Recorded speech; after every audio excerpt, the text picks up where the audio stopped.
ஜியோனிச ஐக்கிய அரபு அமீரகத்திற்கு எதிராக சிறப்பான தரமான சம்பவங்களை செய்ய போகும் ஈரான். ஜோர்டானிய அமெரிக்க இராணுவ கட்டளை தளத்தில் இத்தனை இழப்புகளா?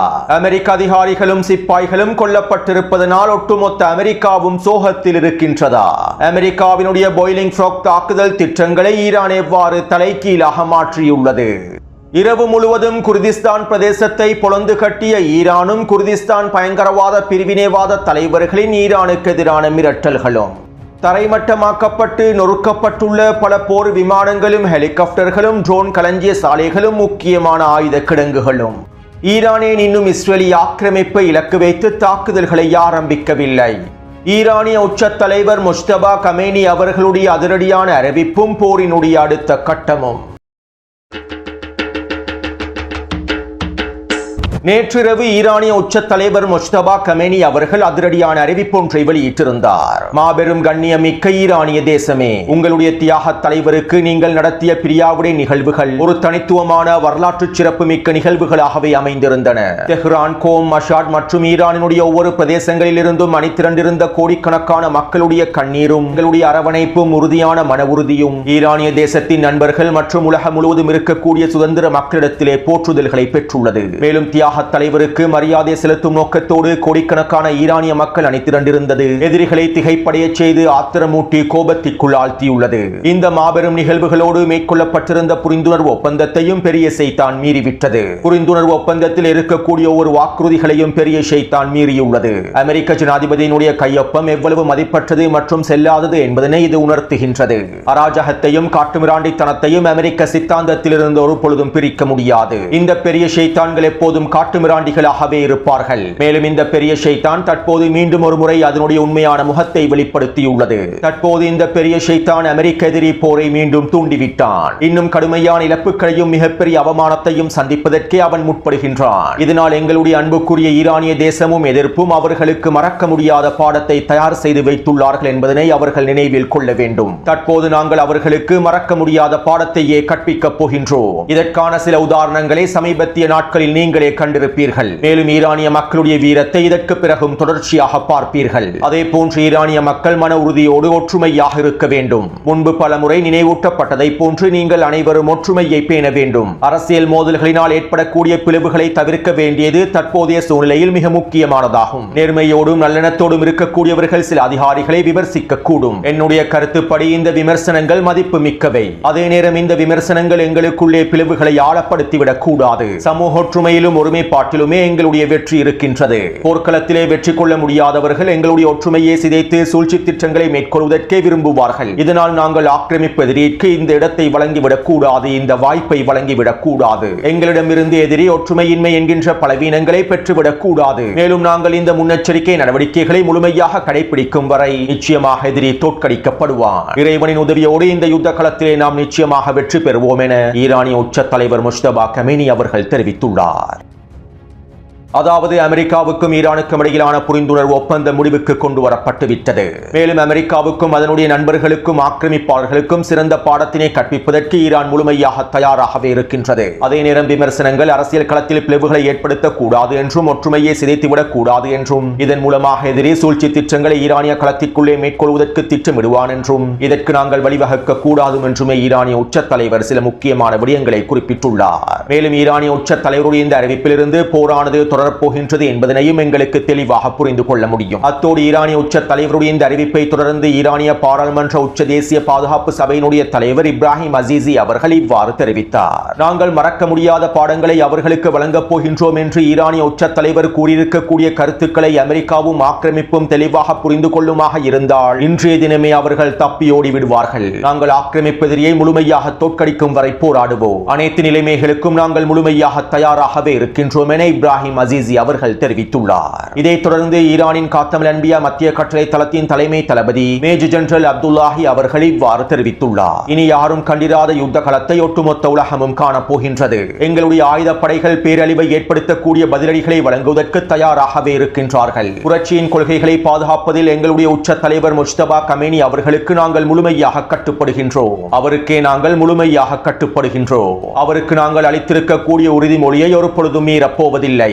ஈரான் மீது திணிக்கப்பட்ட இரண்டாவது மற்றும் மூன்றாவது போர்களை விட இந்த போரிலே அமெரிக்கா அதிகளவான இழப்புகளை சந்திக்கும். அமெரிக்கா மிகப்பெரிய விலைகளை செலுத்தப் போகின்றது. முன்னெப்போதும் இல்லாத வகையில் அமெரிக்கா இந்த போரிலே மிகப்பெரிய விலைகளை செலுத்தப் போகின்றது. யுத்த களத்திலே எங்களை வெற்றி கொள்ள முடியாத அமெரிக்கா சதி திட்டங்கள் மூலமாகவும் சூழ்ச்சி திட்டங்கள் மூலமாகவும் எங்களுடைய தேசத்திற்குள்ளே பிளவுகளை ஏற்படுத்துவதன் மூலமாக இலக்குகளை அடைந்து கொள்வதற்கு முயற்சி செய்யும். மக்களுக்கும் ஈரானிய அதிகாரிகளுக்கும் இடையில் பிளவுகளை ஏற்படுத்தி அதிகாரிகளுக்குள்ளே பிளவுகளை ஏற்படுத்தி வெற்றி இலக்குகளை அடைந்து கொள்வதற்கு அவர்கள் முயற்சி செய்கின்றார்கள். மேலும் ஈரானிய உச்ச தலைவருடைய கட்டளைகளுக்கு அமைவாக இதற்கு நாங்கள் ஒரு பொழுதும் இடம் வழங்கக்கூடாது. இந்த யுத்த களத்திலே ஈரானிய மக்கள் மேலும் வலுவடைந்து விட்டார்கள். ஈரானிய ஆயுதப்படைகளும் பல மடங்கினால் வலுவடைந்து விட்டன.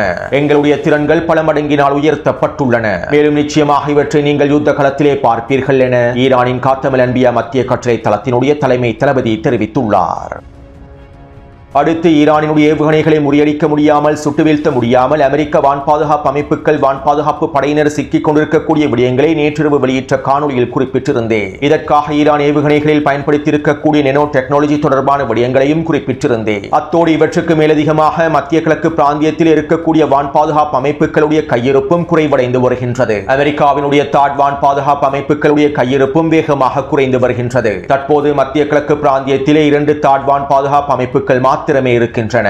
ஒன்று அடிமை சவுதி அரேபியாவிலும் அடுத்தது இஸ்ரேலிய ஆக்கிரமிப்பிலும் இருக்கின்றது. கடந்த ஒரு வாரமாக ஈரான் மேற்கொள்ளக்கூடிய தாக்குதல்களுக்கு அமெரிக்கா பெட்ரியோட் வான் பாதுகாப்பு அமைப்புகளையே அதிகமாக பயன்படுத்துகின்றது. மேலும் இந்த பெட்ரியோட் வான் பாதுகாப்பு அமைப்புகளுடைய கையிருப்பும் தற்போது வேகமாக குறைவடைந்து வருகின்றது. இவ்வாறு வான் பாதுகாப்பு அமைப்புகள் குறைவடைந்திருப்பதனால் அமெரிக்காவினுடைய வான் பாதுகாப்பு படைகள் சிக்கலுக்குள் தள்ளப்பட்டுள்ளார்கள். மேலும் ஈரானினுடைய நெனோ தொழில்நுட்பத்துடன் கூடிய ஏவுகணைகளை இந்த வான் பாதுகாப்பு அமைப்புகளினால் தடுக்கவும் முடியவில்லை. கடந்த ஒரு வாரமாக பல ஏவுகணைகளை பயன்படுத்திவிட்டு தண்டர்போல்ட் தாக்குதல்களுக்காக ஈரான் புதிய நவீன ஏவுகணைகளையே களமிறக்கியது. அதிரடியாக ஈரான் இந்த தாக்குதல் திட்டங்களில் மாற்றங்களை ஏற்படுத்தியதும் அமெரிக்காவுக்கு மிகப்பெரிய சிக்கலாக மாறிவிட்டது. அது மட்டுமல்லாமல் 40 நாள் போரின் போது ஈரான் அமெரிக்க தளங்களுக்கு எதிராக அதிகளவாக நள்ளிரவு வேளையிலேயே தாக்குதல்களை மேற்கொண்டிருந்தது. ஆனால் இந்த தடவை அதிகளவான தாக்குதல்கள் காலை வேளையிலேயே மேற்கொள்ளப்பட்டிருந்தன.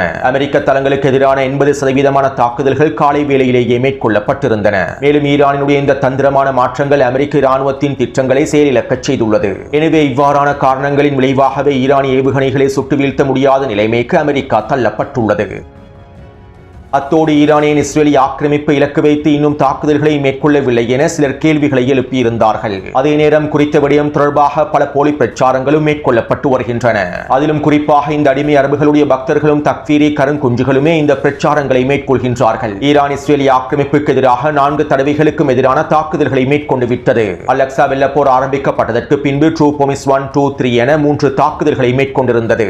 அதே போன்று 40 நாள் போரின் போதும் ஈரான் தாக்குதல்களை மேற்கொண்டிருந்தது. இருப்பினும் தற்போதைய போரின் போதும் ஈரானுக்கு எதிரான போலி பிரச்சாரங்களை மேற்கொள்ள வேண்டும் என திட்டமிட்டு சுற்றித் திரியும் இந்த அடிமை அரபுகளுடைய பக்தர்களும் தக்ஃபீரி கருங்குஞ்சுகளும் இவ்வாறான கேள்விகளை சமூகத்தில் எழுப்பி போலி பிரச்சாரங்களையும் மேற்கொண்டு வருகின்றார்கள். இன்னும் ஒரு விதத்தில் குறிப்பிடுவதாக இருந்தால் இந்த அடிமை அரபுகளுடைய பக்தர்களும் தக்ஃபீரி கருங்குஞ்சுகளும் மிகப்பெரிய முட்டாள்கள் என்பதும் இதிலிருந்து தெளிவாக புலப்படுகின்றது. யுத்த களம் தொடர்பான எந்த விதமான அறிவும் இல்லாதவர்கள் தான் இந்த அடிமை அரபுகளுடைய பக்தர்களும் தக்ஃபீரி கருங்குஞ்சுகளும் என்பதனை இதிலிருந்து தெளிவாக புரிந்து கொள்ள முடியும். மேலும் இந்த அடிமை அரபுகளுடைய தக்ஃபீரிகளுடைய இந்த போலி பிரச்சாரங்களினால் களத்திலே இதற்கு பிறகு எதனையும் மாற்றவே முடியாது. ஏனென்றால் இந்த அடிமை அரபுகளுடைய பக்தர்களுடைய தக்ஃபீரி கருங்குஞ்சுகளுடைய உண்மையான நோக்கத்தை தற்போது அதிகளவான சர்வதேச முஸ்லிம்கள் புரிந்து கொண்டு விட்டார்கள். அத்தோடு ஈரான் இஸ்ரேலிய ஆக்கிரமிப்பை இலக்கு வைத்து இன்னும் தாக்குதல்களை ஆரம்பிக்காததற்கு சில காரணங்கள் இருக்கின்றன. ஒன்று, இந்த புரிந்துணர்வு ஒப்பந்தம் அமெரிக்காவுக்கும் ஈரானுக்கும் இடையிலே மேற்கொள்ளப்பட்டிருக்கக்கூடிய புரிந்துணர்வு ஒப்பந்தமாகும். மேலும் இந்த புரிந்துணர்வு ஒப்பந்தத்தை அமெரிக்கா மீறி அமெரிக்காவே ஈரானுக்கு எதிரான தாக்குதல்களை மேற்கொண்டது. மேலும் இதற்கான பதிலடிகளையே தற்போது ஈரான் வழங்கி வருகின்றது. அமெரிக்காவோடு ஒன்றிணைந்து இஸ்ரேலிய ஆக்கிரமிப்பு ஈரானுக்கு எதிரான தாக்குதல்களை மேற்கொண்டிருந்தால் ஈரான் நிச்சயமாக இஸ்ரேலிய ஆக்கிரமிப்புக்கு எதிராகவும் ஒரே நேரத்தில் தாக்குதல்களை ஆரம்பித்திருக்கும். இரண்டாவது மிக முக்கியமான விடயம் என்னவென்றால் இஸ்ரேலிய ஆக்கிரமிப்புக்கு எதிரான ஏவுகணை தாக்குதல்களை வெற்றிகரமாக மேற்கொள்ள வேண்டுமாக இருந்தால் முதலில் இந்த அடிமை அரபு நாடுகளில் இருக்கக்கூடிய வான் பாதுகாப்பு அமைப்புகளை பாதி அளவாவது குறைத்து விட வேண்டும். இஸ்ரேலிய ஆக்கிரமிப்புக்கு எதிரான ஏவுகணை தாக்குதல்களை சுட்டு வீழ்த்துவதற்கு அடிமை அரபு நாடுகளில் இருக்கக்கூடிய வான் பாதுகாப்பு அமைப்புகளை முழுமையாக பயன்படுத்தப்படுகின்றன.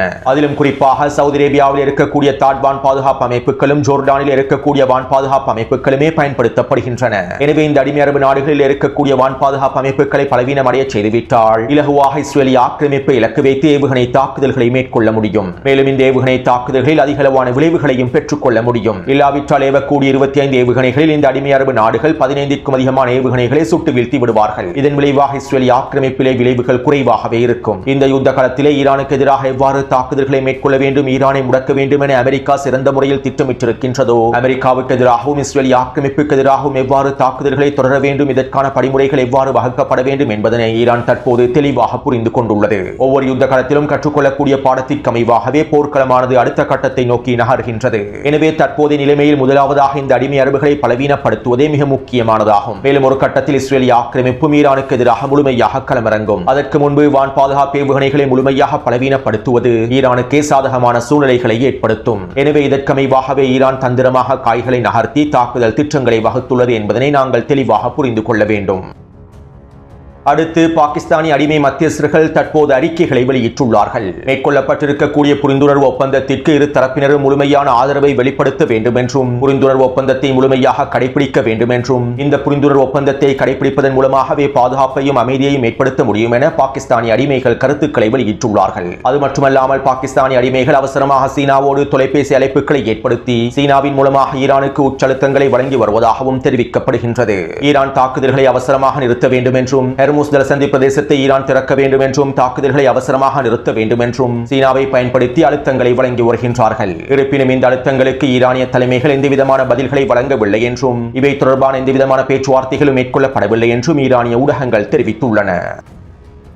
அடுத்து குவைத்தினுடைய அல் சலேம் விமான கட்டளை தளத்தை இலக்கு வைத்து ஈரான் மேற்கொண்டிருந்த அதிரடியான ஏவுகணை தாக்குதல்களின் விளைவாக குறித்த கட்டளை தளத்தில் இருக்கக்கூடிய குவைத் அரசு விமானப்படைக்கு சொந்தமான 3 போர் விமானங்கள் அளிக்கப்பட்டிருப்பதாக தெரிவிக்கப்படுகின்றது. யூரோ ஃபைட்டர் டைபூன் போர் விமானங்களை இவ்வாறு அளிக்கப்பட்டிருப்பதாகவும் தெரிவிக்கப்படுகின்றது. அதே போன்று குவைத்தில் இருக்கக்கூடிய கச்சா எண்ணெய் ஏற்றுமதி செய்யக்கூடிய மிக முக்கியமான துறைமுகமான ஜுவைபா துறைமுகத்தை இலக்கு வைத்து மேற்கொண்டிருக்கக்கூடிய தாக்குதல்களில் தற்போது குவைத்தினுடைய கச்சா எண்ணெய் ஏற்றுமதியானது முழுமையாக நிறுத்தப்பட்டிருப்பதாக தெரிவிக்கப்படுகின்றது. அது மட்டுமல்லாமல் குவைத் தேசிய பெட்ரோலிய நிறுவனத்தின் உட்கட்டமைப்புகளை இலக்கு வைத்தும் தாக்குதல்கள் மேற்கொள்ளப்பட்டுள்ளன. இந்த தாக்குதலினால் குறித்த நிறுவனத்தினுடைய தலைமையகம் முழுமையாக தரைமட்டமாக்கப்பட்டுள்ளது. இதன் விளைவாக அனைத்து செயற்பாடுகளும் முழுமையாக முடக்கப்பட்டுள்ளன. அதே போன்று அல் சலேம் விமான கட்டளை தளத்தில் இருக்கக்கூடிய 3 பெட்ரியோட் வான் பாதுகாப்பு அமைப்புகளும் பேட்டரிகளும் முழுமையாக அளிக்கப்பட்டுள்ளன. இந்த தாக்குதலின் போது குவைத் அதிகாரிகளும் படுகாயமடைந்திருப்பதாகவும் தெரிவிக்கப்படுகின்றது. அது மட்டுமல்லாமல் குவைத்தினுடைய கேம்ப் பதாரி தளத்தை இலக்கு வைத்தும் தாக்குதல்கள் மேற்கொள்ளப்பட்டுள்ளன. கேம்ப் பதாரி என்பது அமெரிக்க ராணுவத்திற்கு மிக முக்கியமான ஆதரவை வழங்கக்கூடிய இராணுவ தளமாகும். இந்த கேம்ப் பதாரியில் இருந்துதான் அமெரிக்க ராணுவத்திற்கு தேவையான தளவாட உதவிகளும் தொடர்ச்சியாக வழங்கப்பட்டு வருகின்றன. மேலும் அமெரிக்க ராணுவத்தினுடைய மிக முக்கியமான எரிபொருள் களஞ்சிய சாலைகளும் குறித்த கேம்ப் பதாரியிலேயே காணப்படுகின்றன. குறித்த தளத்தை இலக்கு வைத்து ஈரான் 12க்கும் அதிகமான ட்ரோன் தாக்குதல்களை மேற்கொண்டிருப்பதனால் இந்த எரிபொருள் களஞ்சிய சாலைகளும் முழுமையாக தீக்கிரையாக்கப்பட்டிருப்பதாக உறுதி செய்யப்பட்டுள்ளது. அடுத்து ஜோர்டானில் இருக்கக்கூடிய அமெரிக்க தளங்களை இலக்கு வைத்து ஈரான் மேற்கொண்டிருக்கக்கூடிய தாக்குதல்களில் பேரிழப்புகள் ஏற்படுத்தப்பட்டுள்ளன. தற்போது வெளியாக இருக்கக்கூடிய தகவல்களுக்கு அமைவாக ஜோர்டானின் முவாஃபிக் சல்டி கட்டளை தளத்தில் 4க்கும் அதிகமான அமெரிக்க ஹெலிகாப்டர்கள் முழுமையாக அளிக்கப்பட்டிருப்பதாகவும், குறைந்தது 5 MQ-9 ட்ரோன்கள் அளிக்கப்பட்டிருப்பதாகவும், F-15 மற்றும் F-35 போர் விமானங்களும் அளிக்கப்பட்டிருப்பதாகவும் தெரிவிக்கப்படுகின்றது. அமெரிக்காவினுடைய வால் ஸ்ட்ரீட் ஜேர்னல் ஊடகமும் நியூயார்க் டைம்ஸ் பத்திரிகையும் இவை தொடர்பான தகவல்களை தற்போது வெளியிட்டு வருகின்றன. அத்தோடு ஜோர்டானிய களத்தை இலக்கு வைத்து ஈரான் மேற்கொண்டிருக்கக்கூடிய தாக்குதல்களை தற்போது பாதிக்கப்பட்ட அமெரிக்க அதிகாரிகளும் வெளியிட்டுள்ளார்கள். இவை தொடர்பான காணொலிகளை டெலிகிராம் சேனலில் நேற்றிரவு பதிவிட்டிருந்தேன். குறித்த காணொலியின் மூலமாக அமெரிக்க அதிகாரிகள் தங்கியிருக்கக்கூடிய பகுதிகளில் எவ்வாறு ஈரானிய ஏவுகணை தாக்குதல்கள் மேற்கொள்ளப்பட்டிருக்கின்றது என்பதனை உங்களுக்கு தெளிவாக புரிந்து கொள்ள முடியும். அத்தோடு ஈரானிய தாக்குதலில் தற்போது மிகப்பெரிய பேசு பொருளாக மாறியிருக்கக்கூடிய விடயம் என்னவென்றால், ஜோர்டானிய களத்திலே அதிகளவான அமெரிக்க அதிகாரிகளிடத்தில் உயிரிழப்புகள் ஏற்படுத்தப்பட்டிருப்பதுதான். 3 அமெரிக்க அதிகாரிகள் உயிரிழந்திருப்பதாகவும், இதிலே ஒரு கட்டளை தளபதியும் உள்ளடங்குவதாகவும், 8க்கும் அதிகமானோர் படுகாயமடைந்திருப்பதாகவும் அமெரிக்க இராணுவம் ஒப்புக்கொண்டுள்ளது. இருப்பினும் கடந்த 24 மணித்தியாலத்திற்குள்ளே ஜோர்டானில் இருக்கக்கூடிய அமெரிக்க தளத்தில் மாத்திரம் 48க்கும் அதிகமான அமெரிக்க அதிகாரிகள் படுகாயமடைந்திருப்பதாக அமெரிக்க ஊடகங்கள் செய்திகளில் குறிப்பிட்டு வருகின்றன. மேலும் ஜோர்டான் இலக்கு வைத்து ஈரான் மேற்கொண்டிருக்கக்கூடிய தாக்குதல்களினால் ஏற்படுத்தப்பட்டிருக்கக்கூடிய உயிரிழப்புகள் ஒட்டுமொத்த அமெரிக்காவையும் சோகத்தில் ஆழ்த்தி இருப்பதாகவும் அமெரிக்க ஊடகங்கள் செய்திகளில் குறிப்பிடுகின்றன. மேலும் இந்த இழப்புகள் தொடர்பாக டொனால்ட் ட்ரம்பும் போர் செயலாளர் பீட் ஹெக்ஸெட்டும் கருத்துக்களை வெளியிட்டிருந்தார்கள். கொல்லப்பட்டிருக்கக்கூடிய அமெரிக்க அதிகாரிகளுக்கு எதிராக நாங்கள் பழி வாங்குவோம் என்றும் குறிப்பிட்டிருந்தார்கள். அத்தோடு இங்கிருக்கக்கூடிய இன்னும் மிக முக்கியமான விடயம் என்னவென்றால், ஜோர்டானிய தளங்களை இலக்கு வைத்து ஈரான் இவ்வளவு உச்ச தாக்குதல்களை மேற்கொள்ளும் என அமெரிக்கர்கள் எதிர்பார்க்கவில்லை. 40 நாள் போரின் போது ஈரான் ஜோர்டானில் இருக்கக்கூடிய தளங்களை இலக்கு வைத்து பெரிதாக தாக்குதல்களை மேற்கொள்ளவில்லை. இதன் விளைவாகவே கத்தாரில் இருக்கக்கூடிய அமெரிக்க மத்திய கட்டளை தளத்தை 40 நாள் போருக்கு பின்பு அவசரமாக அமெரிக்கர்கள் ஜோர்டானை நோக்கி நகர்த்தினார்கள். தற்போது அமெரிக்க மத்திய கட்டளை தளம் ஜோர்டானிலே அமைக்கப்பட்டுள்ளது. ஜோர்டானில் இருக்கக்கூடிய அமெரிக்க தளங்களிலேயே அதிகளவான போர் விமானங்களும், எரிபொருள் நிரப்பு விமானங்களும், அதிகளவான உளவு விமானங்களும் களமிறங்க உள்ளடக்கப்பட்டுள்ளன. ஜோர்டானை இலக்கு வைத்து தாக்குதல்களை மேற்கொள்வதற்கு ஈரான் அதிகளவான நீண்ட தூர ஏவுகணைகளையே பயன்படுத்த வேண்டும் என்பதனால் ஈரானிடம் இருக்கக்கூடிய அதிகளவான நீண்ட தூர ஏவுகணைகளை நாங்கள் அழித்துவிட்டோம் என்று நம்பி அமெரிக்க ராணுவம் பிழையான முடிவுகளை எடுத்திருந்தது. இதன் விளைவாகவே தற்போது அமெரிக்க ராணுவம் சிக்கி தவிக்கின்றது. யாரும் எதிர்பார்க்காத விதத்தில் ஜோர்டானில் இருக்கக்கூடிய அமெரிக்க ராணுவ தளங்களை இலக்கு வைத்து ஈரான் தாக்குதல்களை மேற்கொண்டிருந்தது. மேலும் அமெரிக்கா ஈரானுக்கு எதிரான பாய்லிங் ஃப்ராக் தாக்குதல் திட்டங்களையே வடிவமைத்திருந்தது. இந்த பாய்லிங் ஃப்ராக் தாக்குதல் திட்டங்கள் தொடர்பாக முன்னே காணொளிகளில் தெளிவாக கூறியிருந்தேன். மேலும் இந்த தாக்குதல் திட்டங்களை அறிந்து கொண்ட ஈரானிய தலைமைகள் தற்போது அமெரிக்காவினுடைய பாய்லிங் ஃப்ராக் தாக்குதல் திட்டங்களை தலைகீழாக மாற்றியுள்ளார்கள். அதாவது ஈரானுக்கு எதிராக படிப்படியாக தாக்குதல்களை விரிவுபடுத்தி ஈரானுடைய வான் பாதுகாப்பு அமைப்புகளை படிப்படியாக அடித்து இறுதியில் உச்சகட்ட தாக்குதல்களை மேற்கொள்வதற்கு அமெரிக்கா திட்டமிட்டிருந்தது. மேலும் இவ்வாறு தாக்குதல்களை மேற்கொள்வதனால் ஈரானும் படிப்படியாகவே பதிலடி தாக்குதல்களை மேற்கொள்ளும். எங்களுக்கு மிகப்பெரிய இழப்புகள் ஏற்படுத்தப்பட மாட்டாது. இதனை பயன்படுத்தி ஈரானை பொறியில் சிக்க வைக்க முடியும் என்றே பாய்லிங் ஃப்ராக் தாக்குதல் திட்டத்தினை அமெரிக்கர்கள் வடிவமைத்தார்கள். இருப்பினும் தற்போது ஈரான் பாய்லிங் ஃப்ராக் தாக்குதல் திட்டத்தை தலைகீழாக மாற்றி அமெரிக்க தளங்களுக்கு எதிராக யாரும் எதிர்பார்க்காத வகையில் உச்ச தாக்குதல்களை மேற்கொண்டுள்ளது. அமெரிக்கா தாக்குதல்களை வீரியப்படுத்துவதற்கு முன்பு ஈரானை தாக்குதல்களை வீரியப்படுத்திவிட்டது. இதனால் இந்த யுத்த காலத்திலே ஈரானுடைய சமன்பாடுகள் சிறப்பாக செயற்பட்டு வருகின்றன. அத்தோடு நள்ளிரவு வேளையில் அமெரிக்கா மீண்டும் ஈரானுக்கு எதிரான தாக்குதல்களை மேற்கொண்டிருந்தது. இருப்பினும் கடந்த 5 நாட்களுடைய தாக்குதல்களை ஒப்பிடும்போது தற்போது ஈரானுக்கு எதிராக அமெரிக்கா மேற்கொண்டிருக்கக்கூடிய தாக்குதல்கள் பாரிய அளவில் குறைவடைந்துள்ளன. கிட்டத்தட்ட 8 வான்வழி தாக்குதல்களை மாத்திரமே அமெரிக்கா மேற்கொண்டிருந்தது. அதே நேரம் ஈரான் நேற்றிரவிலிருந்து குர்திஸ்தான் பிரதேசத்தை இலக்கு வைத்து உச்ச தாக்குதல்களை மேற்கொண்டு வருகின்றது. சுலைமானியா பிரதேசத்தை முழுமையாக தரைமட்டமாக்கும் நோக்கத்தோடு குர்திஸ்தான் பிரிவினைவாதிகளுடைய தளங்களை இலக்கு வைத்தும் துருப்புக்களை இலக்கு வைத்தும் பயங்கரவாத தளங்களை இலக்கு வைத்தும் உச்ச தாக்குதல்களை ஈரான் மேற்கொண்டு வருகின்றது. அது மட்டுமல்லாமல் ஏபில் பிரதேசத்தில் இருக்கக்கூடிய அமெரிக்காவின் தளங்களை இலக்கு வைத்தும் தொடர்ச்சியான தாக்குதல்கள் நேற்றிரவு மேற்கொள்ளப்பட்டிருந்தன. இப்படியான நிலைமையில் ஈரானுக்கு எதிரான பதிலடி தாக்குதல்களை மேற்கொள்வதற்கு குர்திஸ்தான் பிரிவினைவாத குழுக்கள் ஒன்றிணைந்திருப்பதாக அவர்களுடைய தலைவர்களை அறிவித்துள்ளார்கள். அதாவது குர்திஸ்தான் பிரிவினைவாதிகளும் பயங்கரவாதிகளும் அவர்களுடைய முடிவை அவர்களை தேடிக்கொள்ளப் போகின்றார்கள். அத்தோடு ஈரான் ஜியோனிஸ் ஐக்கிய அரபு அமீரகத்திற்கு எதிரான உச்ச தாக்குதல் திட்டங்களை நடைமுறைப்படுத்தப் போவதாக நேற்றிரவே அறிவித்துவிட்டது. இதற்கமைவாக மத்திய கிழக்கு பிராந்தியத்தினுடைய தலைமைகளுக்கு ஈரானிய தலைமைகள் எச்சரிக்கை ஒன்றையும் அனுப்பி வைத்துள்ளார்கள். இந்த போரினுடைய அடுத்த கட்டம் ஐக்கிய அரபு அமீரகத்தின் வீழ்ச்சியை நோக்கி அமைந்திருக்கும் என தெரிவிக்கப்பட்டுள்ளது. அதாவது 40 நாள் போரின் போது ஐக்கிய அரபு அமீரகத்திற்கு எதிராக மேற்கொள்ளப்பட்டிருக்கக்கூடிய தாக்குதல்களை போன்றல்லாமல் தற்போது ஈரான் ஐக்கிய அரபு அமீரகத்திற்கு எதிராக தரமான விசேட விருந்துகளையே தயார் செய்து வைத்துள்ளது. மேலும் ஐக்கிய அரபு அமீரகத்திற்கு எதிராக ஈரான் மேற்கொள்ளப் போகும் தரமான சிறப்பான சம்பவங்கள் ஒட்டுமொத்த மத்திய கிழக்கையும் தலைகீழாக புரட்டி போடும். ஈரானினுடைய அடுத்த கட்ட நகர்வே இதனை நோக்கித்தான் அமைந்திருக்க போகின்றது. மேலும் இதனை யுத்த களத்தில் அனைவரும் தெளிவாக புரிந்து கொள்வார்கள் என ஈரானிய ஆய்வாளர்களும் தொடர்ச்சியான கருத்துக்களை வெளியிட்டு வருகின்றார்கள். எனவே இந்த காணொலி தொடர்பான கருத்துக்களை பதிவிடுங்கள். தொடர்ந்தும் என்னுடன் இணைந்திருங்கள். நன்றி, வணக்கம். நன்றி உறவுகளே. இது போன்ற வீடியோகளை பார்வையிட சுந்தூஸ் முகமது இம்தியாஸ் என்ற யூடியூப் சேனலை சப்ஸ்கிரைப் செய்யும்.